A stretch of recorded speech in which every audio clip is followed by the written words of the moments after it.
هلاکو خان یو لوی جنگجو تیر شوی دی او هغه د کوپړو مینارونه جوړ کړیو او د وینو سیلابونه په نالو کې وینه روانې دومره قتل عام یې کړیو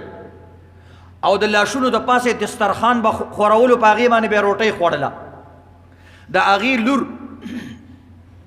یو ځل بغداد کې روانه وه د هلاکو خان لور ډېر خلک راجمع شوي وو دې تپوس وکړو ویل دا څوک راجمع شوي دي چا ته راجمع شوي دي چا ورته وویل یو عالم دین بیان کوي هغه ته راجمع شوي دي بیان اوري دغه جینۍ هغه عالم دین راوغوښتو عالم دین یې راوغوښتو ویل ته څه کې وی موږ خپل د دین کار کوو ویل دا راته ووایه تا نه یو تپوس کوم چې غلبه انسان له الله ورکوي که نه ورکوي وی بېشک الله غلبه ورکوي دا زما ایمان او یقین دی وی په دې وخت کې موږ په تاسو غالب یو که نه وی او بالکل تاسو په موږ باندې غالب یئ وی بیا دا د دې نښه نه ده جینۍ ورته وی چې موږ په تاسو باندې غالب یو نو الله موږ له عزت را کړی دی او تاسو یې ذلیله کړي یئ تا په خپله ویلې چې موږ یې غالبه کړي الله یې غالب یي نو دا غلبه زموږ د عزت نښه نه ده او ستاسو د بېعزتۍ نښه نه ده هغه ورته ویل نه بالکل د بېعزتۍ نښه نه ده وی ګوره ستاسو څومره چې کوم دی موږ خراب کړی او څومره قتل عام هم در کې وکړلو ستاسو سپین ږیرې موږ بېعزته کړه ستاسو بادشاهان ستاسو مشران موږ بېعزته کړه ستاسو جنکۍ ښځې موږ بېعزته کړلې نور بېعزتي څه ته وایي وی موږ به د الله ته نږدې یو تاسو به الله نه لري وی نه دا د الله په نس باندې او د الله په کور کې د عزت خبره نه ده ویل څنګه ما پوی کا وی زه تا پویو ویل ګوره تا چېرته چیلۍ لیدلې دي او د چیلو ګډبدي لیدلی دی ویل او ما لیدلی دی وی هغه سره د چیلو نه علاوه یو سپیم وي وی ویو سره که نه وي وی او بالکل هغوی ځان سره اکثر د ګډبه او چرواها دوی ځان سره سپیم ساتلی اکثر به د خرګاړو والا هم ساتل که تاسو کتلي نو بهرحال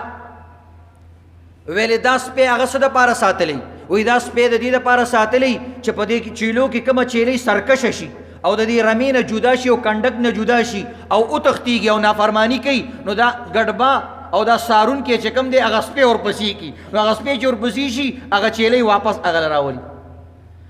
وی دا سپی څه وخته پورې دې چیلۍ پسې وي وی تر څو پورې چې دا چیلۍ واپس دغه رمې له نه راغلي او د ده کور له نه راغلي دا سپی چې کوم دی دا چیلۍ نه پرېږدي نو ویل دکه شان د مونږ مثال دی مونږ مسلمانان یو مونږ د الله نه باغیان شوي یو او لرې شوي یو او هلاکو خان او ستاسو مثال دغه سپو دی چې الله په مونږ باندې مسلط کړي دي نور دا تاسو لپاره د عزت خبره نه تاسو سپي خو دا سپي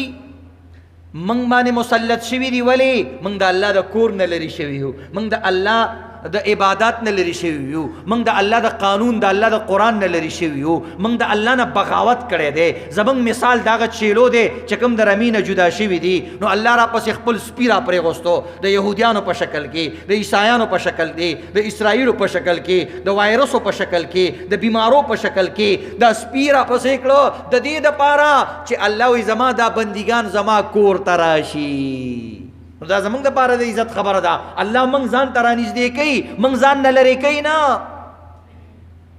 نو عزتمندو زمونږ او ستاسو په وبا کې هم کامیابي ده کم انسان چې وبا کې مړ شي نبي علیه الصلاة والسلام وایي دا شهید دی شهید د شهادت مرګ دپاره خلک سوالونه کوي که نه کوي خدای پاکه ماله د شهادت مرګ راکړي او په دې وبا کې چې کوم انسان مړ شي هغه شهید دی نبي علیه السلام وایي واورئ زما امتیانو مخکیني امتیانو باندې به چې عذاب رالی هغه به پکې مرداران مړه شو زما امت دپاره الله دا وبایي امراض او عذابونه هم د شهادت ذریعه وګرځوله والمطعون شهید په طاعون کې په وبا کې چې څوک مړ شي هغه شهید دی په بهرحال عزتمندو الله دا سیزونه موږ ته د دې دپاره مقرر کړي چې موږ خپل کور ته راوبلو او الحمدلله زه ډېر خوشحاله یم په دې کې دا پښتانه د ټولو نه کامیاب شو ځکه د پښتنو جوماتونه په وبایي امراضو کې او په زلزلو کې او په دې سختو کې د ټولو نه زیات جوماتونه د دوی ډک وي نو پته لګېږي الله موږ ځان ته رانږدې کول غواړي او موږ هم دا غواړو چې موږ الله ته نږدې شو